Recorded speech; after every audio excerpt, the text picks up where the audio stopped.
গাজনের সমস্ত মানুষকে আমার পক্ষ থেকে বসন্ত উৎসবের আন্তরিক শ্রদ্ধা, কৃতজ্ঞতা, শুভেচ্ছা এবং ভালোবাসা। আজকে গাজনের এই মাঠে আপনারা যে একটা অসাধারণ অনুষ্ঠান করছেন তার সাক্ষী থাকতে পেরে আমি সত্যি খুব আনন্দিত। আমার সাথে রয়েছেন গাজনের বিশিষ্ট ব্যবসায়ী, সমাজসেবী, আমি বলবো যে এন্টারপ্রেনিউর, একজন উদ্যোগপতি শ্রী বিধান রায় এবং তার সমস্ত কলিগস যারা আছেন তাদের প্রত্যেককে আমার পক্ষ থেকে শুভেচ্ছা। বসন্ত উৎসবটা একান্তভাবেই শিল্পীদের। যখন এই বসন্ত উৎসব আসে তখন আমার অনেক সেই কথাগুলো মনে পড়ে যখন আমি রেগুলার টেলিভিশন অ্যাক্টিং করতাম এবং একাধিক টেলিভিশনের এক সিরিয়ালের দৃশ্যে আমাদেরকে হলুদ দৃশ্য শুট করতে হতো।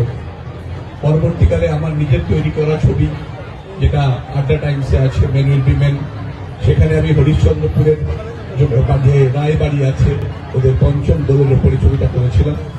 বলে দোল আমার কাছে, হোলি বা দোল আমার কাছে সবসময় কোনো একটা ক্রিয়েটিভ ব্যাপার।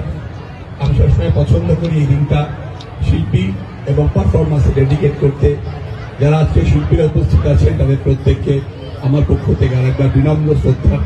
আপনারা সকলে ভালো থাকবেন, সকলে মিলে রঙের উৎসব উদযাপন করুন, সুস্থ থাকুন, ভালো থাকুন।